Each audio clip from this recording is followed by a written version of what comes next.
എല്ലാവർക്കും നല്ല നമസ്കാരം. ഏറ്റവും നല്ല അഭിനയ മുഹൂർത്തങ്ങൾ സമ്മാനിക്കുന്ന അല്ലെങ്കിൽ ഭാവിയിൽ സിനിമയിലായിക്കോട്ടെ മറ്റ് അഭിനയ മേഖലകളിലേക്ക് കടന്നു വരാനായിട്ടുള്ള പ്രധാന തലമായിട്ട് കാണുന്ന മോണോ ആക്ട് മത്സരമായിരുന്നു. സത്യത്തിൽ വളരെ നിരാശാജനകമായിരുന്നു. എന്താ സംഭവം? ഈ മോണോ ആക്ടിന്റെ പേര് തന്നെ നമുക്ക് മാറ്റേണ്ടി വരും.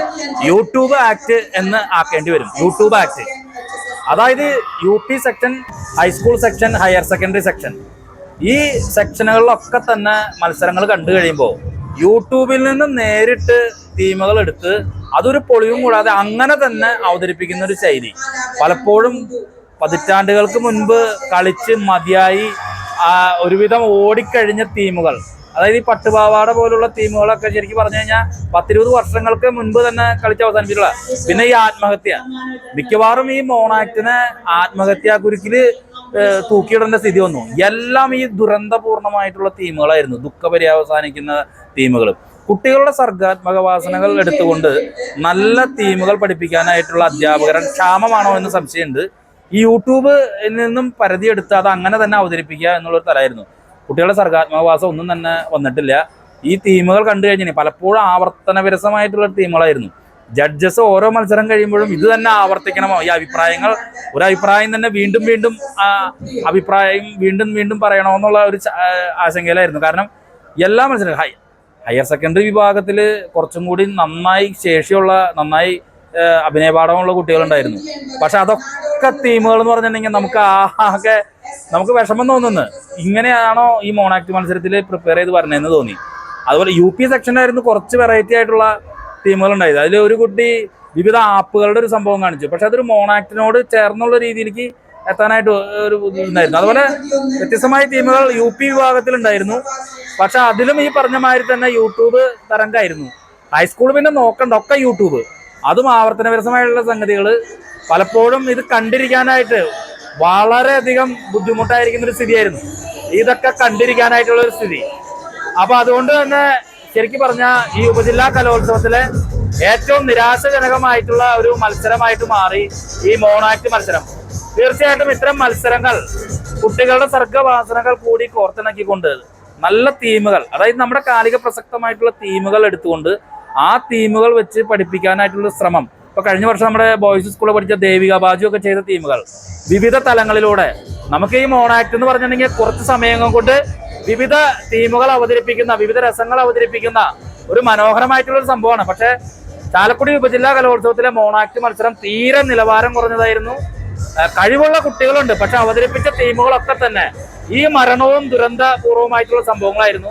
പലപ്പോഴും എനിക്ക് തോന്നിയത് ഈ മോണാക്ട് മത്സരം ആത്മഹത്യയില് കുരുക്കി, ഈ ദുരന്തത്തിൽ കുരുക്കിയിടുന്ന ഒരു സ്ഥിതിയാണോ. എല്ലാം മരണം, ഈ കുട്ടികളുടെ പീഡനം, ഇതൊക്കെ വെച്ചിട്ടാണ്. അപ്പൊ ജഡ്ജസ് ആവർത്തിച്ച് പറയാണ്, നിങ്ങൾക്ക് ഈ പീഡനവും ഇതല്ലാണ്ട് വേറെ സംഭവങ്ങൾ ഇല്ലേ എന്ന് ചോദിക്കേണ്ട സ്ഥിതി തന്നെ വന്നു.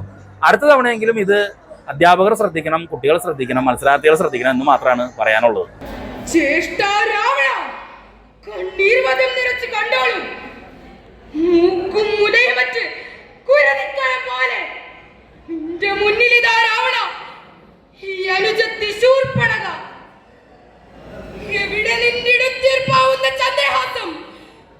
ഒന്നുമില്ലേ രാവണ നിന്റെ കയ്യിൽ, ഈ പൊന്നു പെങ്ങളുടെ ചോരയ്ക്ക് മറുപടി പറയാൻ. മോളെ സീതേ, നിന്റെ അമ്മയുടെ വേദവതിയുടെ നിസ്സഹായമായ നിലവിളി ഇപ്പോഴും എനിക്ക് കേൾക്കാം. അന്ന് അഹന്തയുടെ അഗ്നിപർവ്വതം പോലെ ഹിമവത്സാരങ്ങളിൽ ഞാൻ ചുരമാന്തി നടന്ന കാലം, പുരുഷകാമനകളുടെ ലാഭാപ്രവാഹത്തിൽ ഒരുമിച്ച് കുത്തിയിളക്കുന്ന സ്ത്രീ ശരീരത്തെ വേദവതിയെ ഞാൻ തൊട്ടു. ഹരിതേ, മറ്റൊരാൾക്ക് വേണ്ടി വ്രതം തോറ്റിരിക്കുന്ന കാട്ടുപെണ്ണാണ് ഞാൻ. ഹരിതേ, എന്താ അസുരകുലത്തിന്റെ രാവണൻ പരാജയത്തെ കുറിച്ച് ആശങ്കപ്പെടാൻ തുടങ്ങിയെന്നു?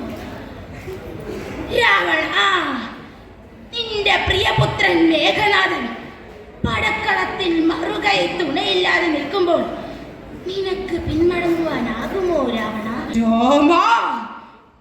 ഒറ്റുമെങ്കിൽ പ്രതിരോധിച്ചോളൂ. ദേവകുലാന്തകനായ രാവണനെ കൽപ്പാരുദ്രന്റെ കൈലാസത്തെ ഇരു കൈകളിൽ ടമ്മാനമാടിയ രാവണന് രാമ നേർക്കുനേർ നീങ്ങുക. ചെരുപ്പ് കുട്ടിക്ക് പണി ഉണ്ടാവുമോ? മോനിപ്പോ സ്കൂളിൽ പോ. ഇല്ല, ഞാൻ പോവൂല. എന്റെ ക്ലാസ്സിലെ എല്ലാ കുട്ടികളുടെ വീട്ടിൽ കൊടിയുണ്ട്. എനിക്കൊരു 30 രൂപ കൊടി വാങ്ങി നമ്മുടെ വീട്ടിൽ കെട്ടാനാ. അബ്ബാജി എങ്ങനെയെങ്കിലും 30 രൂപ കടം വാങ്ങി മോന് കൊടി വാങ്ങി തരാ. മോനിപ്പോ സ്കൂളിൽ പോ. തന്നെ നേരം ഒരുപാട് വൈകി. കളക്ടർ സാർ, ഇതാ വൈകി. എന്തിനാണോ തമ്പ്രാൻ ഇത്ര നേരത്തെ വന്നത്? ക്ലാസ് തുടങ്ങിയിട്ട് നേരായെന്നറിയോ? നിന്നെ തന്ന ചെരുപ്പൂത്തിലാക്കി വെച്ചതാണോ സ്കൂള്? വൈകുന്നേരം വരെ പുറത്ത് നിൽക്ക്. പച്ചവെള്ളം പോലും കുടിക്കാതെ നീ പുറത്ത് നിൽക്ക്. ഈ താഴ്ന്ന ജാതി പിള്ളേരെ കൂടി പഠിപ്പിക്കേണ്ടി വന്നല്ലോ എന്റെ ആന്തരിക സ്വാമി. ഇറങ്ങടാ, പുറത്തിറങ്ങടാ. ജമീന്ദാർ സാബ്, എനിക്കൊരു 30 രൂപ തരണം. ചോട്ടൂന് ഒരു കൊടി വാങ്ങി കൊടുക്കാനാ. എന്തേലും പണിയെടുത്ത് വീട്ടിൽ കോളാം. കേട്ടില്ല, ഒന്നൂടെ പറഞ്ഞ്. കൊടി പിടിക്കണം പോലും. അരേ, ഏത് കൊടി? ദേശീയ പതാകെ. താഴ്ന്ന ജാതിപ്പെട്ട നീ ഇപ്പം കൊടി പിടിച്ചാൽ എന്ത്, പിടിച്ചില്ലേലെന്ത്? സമയത്തെ ഓര് പറയാറുണ്ട്, 2 പെൺമക്കൾ ഒരു കുടുംബത്തുണ്ടായ അത് ആ പെരക്ക് ദോഷാണ്. പക്ഷേ നമ്മുടെ കാര്യത്തിൽ അതല്ലാട്ടോ. നിങ്ങളെ ഉപ്പയുടെ ഒരു ഭാഗ്യ. മൂത്തോളാണെങ്കിൽ 10നും +2നും ഫുൾ A+. രണ്ടാമത്തോളോ കലാതിറങ്ങും. അല്ല കുഞ്ഞ? ആ ഉപ്പ, ഞാനേ ഇന്ന് പുതിയൊരു പാട്ട് പഠിച്ചിട്ടുണ്ട്. വെള്ളരി മലയുടെ താഴ്വാരത്തൊരു വിദ്യാലയമുണ്ടേ, പുന്നപ്പുഴയുടെ ഓരം ചേർന്നൊരു പള്ളിക്കൂടമുണ്ടേ.